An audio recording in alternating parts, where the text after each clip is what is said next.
पुनः आपके अपने इस YouTube चैनल में स्वागत है। पाठ 1 कबीर सरयू हिंदी साहित्य की पुस्तक कक्षा 12, जिसमें हमने लघुत्रात्मक प्रश्न जो मोस्ट इम्पोर्टेंट थे उनका टेस्ट लिया था, उसी का हल मैं यहाँ बताने जा रहा हूँ। यदि आप हमारे इस YouTube चैनल पर नए जुड़े हैं तो इस चैनल को आप सब्सक्राइब कर लें और वीडियो को लाइक ज़रूर करें यदि पसंद आता है तो। देखिए, पहला प्रश्न था, कबीर के अनुसार मूर्ख का साथ क्यों नहीं करना चाहिए, अर्थात मूर्ख लोगों की संगति क्यों नहीं करनी चाहिए, मूर्खों का साथ क्यों नहीं करना चाहिए। तो आपको पता होगा कि दोहा संख्या 10 है, मूरी से संग ने कीजिए लोहा जल ने तिराई, कदली सीप भुवंग मुख एक बूंद त्यू भाई। यानी क्यों मूर्खों का साथ नहीं करना चाहिए। उत्तर देखिए, मनुष्य जिसकी भी संगति में रहता है उस जैसा ही हो जाता है। अर्थात आपने राजस्थानी में भी एक कहावत है, कालिया का लारे धोलियो रहे, तो रंग ने तो गुण तो अभी आवे। संगति के प्रभाव से बच पाना बहुत कठिन है। मूर्खों की संगति से जीवन नष्ट हो जाता है। कितना भी प्रयास करें, लोहे का टुकड़ा पानी पर नहीं तैर सकता। बिल्कुल सही है, लोहे का टुकड़ा जिस प्रकार पानी पर नहीं तैर सकता है, संगति के प्रभाव का प्रमाण स्वाति नक्षत्र की बूंद के समान है। स्वाति नक्षत्र की जो बूंद होती है उसके समान इसका परिणाम है। एक ही बूंद केले, सीपी और सर्प के मुख में पड़ने पर क्रमशः कपूर, मोती और विष बन जाती है। अतः मूर्ख को सुधारने का प्रयास करोगे तो स्वयं मूर्ख हो जाओगे। मूर्खों की संगति नहीं करनी चाहिए। लोहा नहीं तैर सकता है, इसी प्रकार मूर्ख भी आपकी किसी काम के नहीं है। दूसरा प्रश्न देखिए, दूसरा प्रश्न है कि जीवात्मा किससे मिलने के लिए रात दिन तड़पती है। तो ये आपको पता है कि 9वां दोहा है कबीर का, बहुत दिनन की ज्योति बाट तुम्हारी राम, जीव तरसे तुझ मिलन को मन नाई विश्राम। अर्थात कबीर अद्वैतवादी हैं। अद्वैतवादी यानी आत्मा और परमात्मा को एक ही मानते हैं, दो नहीं मानते हैं। जीवात्मा परमात्मा का ही अंश है, बहुत इंपॉर्टेंट बात है। जीवात्मा रूपी विरहिणी परमात्मा रूपी प्रियतम से मिलना चाहती है। यही कारण है कि वह दिन रात अपने प्रियतम परमेश्वर से मिलने के लिए तड़पती और तरसती रहती है। अपने प्रिय के वियोग में उसका मन पल भर के लिए भी चैन नहीं पाता है। अर्थात परमात्मा से अलग होकर के जीवात्मा आई है और ये जीवात्मा पुनः परमात्मा में मिल जाना चाहती है, लेकिन ये माया रूपी संसार, इसकी विषय वासनाएं, ये जो है उस मार्ग में बाधा बनती है। यही इसका भाव है। तीसरा प्रश्न देखिए, तीसरा प्रश्न कह रहा है, कबीर की दृष्टि में कौन से लोग कभी नहीं मरते हैं। तो आपको पता है कि कबीर का जो पहला पद था, कहे कबीर जे उद की समान ते नहीं मुझे हमारे जान, जो कायरी नलिनी तो कुमलाने वाला पद है।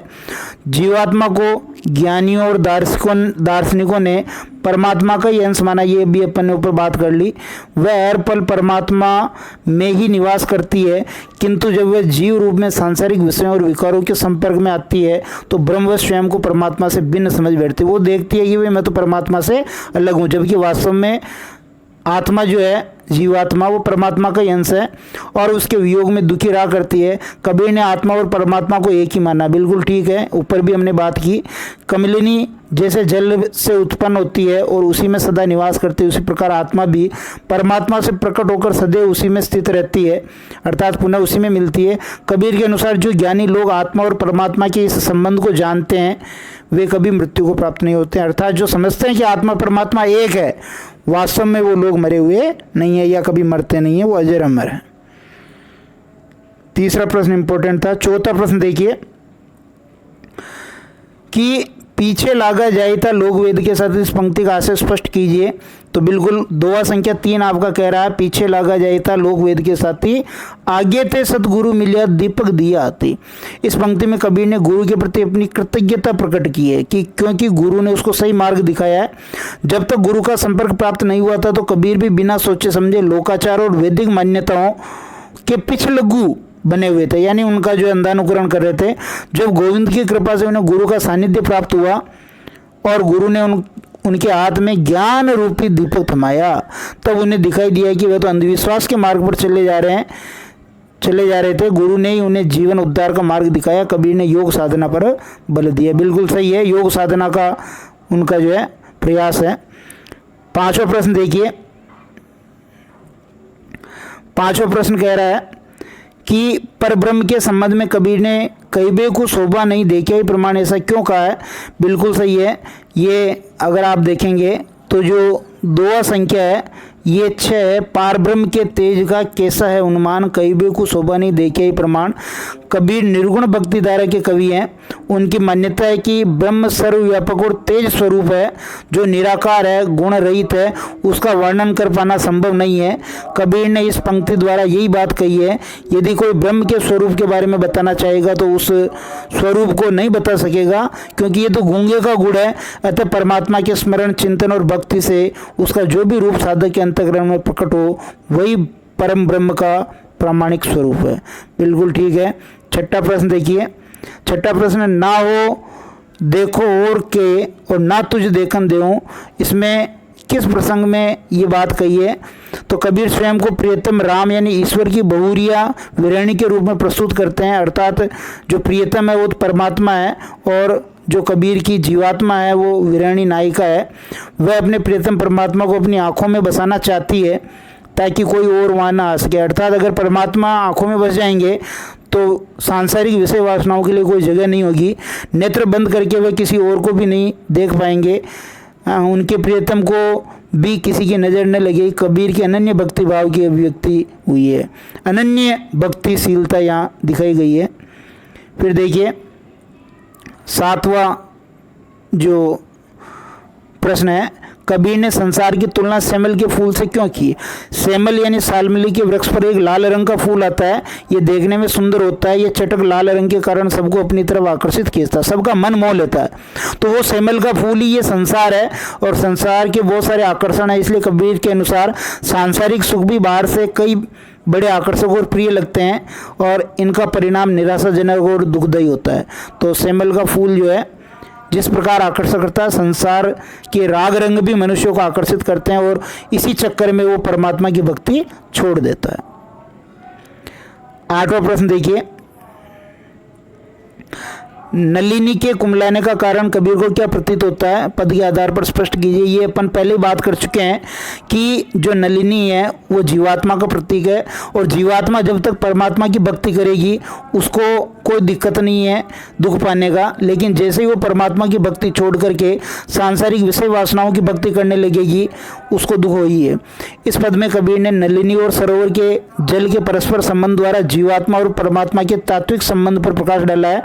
जब नलिनी सरोवर में उगी हुई है, उसके नाल में भी सरोवर का जल है, न उसे कोई ताप तले से तपा रहा है, न ऊपर से ही कोई आग उसे तप्त कर रही है, फिर उसके मुरझाने का कोई स्पष्ट कारण समझ में नहीं आता है। अतः कबीर शंका करते हैं कि उसका हेत अर्थात प्रेम किसी और यानी सांसारिक सुखों से लग गया है, इसी विरह में वह कुमला रही है। कबीर के अनुसार अज्ञानवश जीवात्मा स्वयं को ईश्वर से भिन्न समझकर दुखी रहती है, जबकि वह ईश्वर का ही अंश है और नित्य उसी में निवास करती है। आत्मा और परमात्मा एक ही है, ये बताने की कोशिश की है। 9वां प्रश्न देखिए, संतों भाई आई ज्ञान की आंधी रे, पद में कला पक्ष को ध्यान दें, कला पक्ष की विशेषताओं पर ध्यान देना। कला पक्ष में आपके देखिए छंद हो सकता है, अलंकार हो सकता है, काव्य गुण, काव्य दोष, भाषा शैली, ये सारे इसमें होंगे। इस पद में कबीर ने साधक के मन में ज्ञानोदय होने पर यानी ज्ञान की आंधी होने पर घटित होने वाले परिवर्तनों को रूपक माध्यम से बताया, यानी रूपक अलंकार के माध्यम से बताया। उन्होंने ज्ञान उत्पन्न होने का और मनोविकारों के नष्ट होने का वर्णन किया है। इस पद की भाषा मिश्रित शब्दावली से युक्त है, अर्थात इसमें ब्रज के भी शब्द हैं, कुछ अवधि के हैं, खड़ी बोली के हैं। भाषा में तद्भव शब्दों का सहज प्रयोग हुआ है। शैली अलंकारिक है और प्रतीकात्मक शैली है, बिल्कुल ठीक है। संपूर्ण पद में सांग रूपक अलंकार है। आंधी आने पर उपस्थित होने वाले दृश्य का सजीव चित्रण है।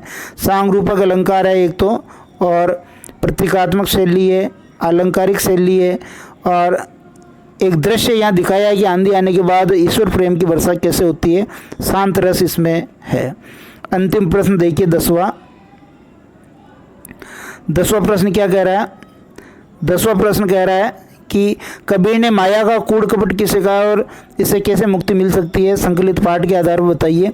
संतो भाई आई ज्ञान की आंधी रे, पद में काया का अर्थात मन सहित शरीर का कूड़ा करकट ब्रह्म, माया, द्विधा, मोह, तृष्णा, कुबुद्धि आदि विकारों को काया का कूड़ा कपट कहा है। इससे छुटकारा पाने का उपाय भी कबीर ने पद में बताया। वे कहते हैं कि जब व्यक्ति ईश्वर की गति अर्थात परमात्मा के स्वरूप और स्वभाव का ज्ञान प्राप्त कर लेता है तो उसके सारे दुर्गुण नष्ट हो जाते हैं, मन निर्मल हो जाता है, उसका हृदय ईश्वर प्रेम में सरोवर हो जाता है। ईश्वर की गति ज्ञान के आगमन से ही संभव है, अतः ज्ञानोदय से समस्त मनोविकार नष्ट हो जाते हैं। ज्ञान की आंधी आती है तो ये सब माया, मोह, तृष्णा, राग, द्वेष, कुबुद्धि, ये सब विकार जो है सांसारिक विकार, ये दूर हो जाते हैं। इस प्रकार ये जो लघुतरात्मक प्रश्न थे इनका मैंने हल यहाँ बताने की कोशिश की है। अपने उत्तरों की जांच इससे ज़रूर कर लें ताकि कोई गलत उत्तर आप याद न करें। वीडियो अगर अच्छा लगा हो तो आप इसको लाइक ज़रूर कर दें, इसको शेयर करें और चैनल को सब्सक्राइब ज़रूर करवाएं।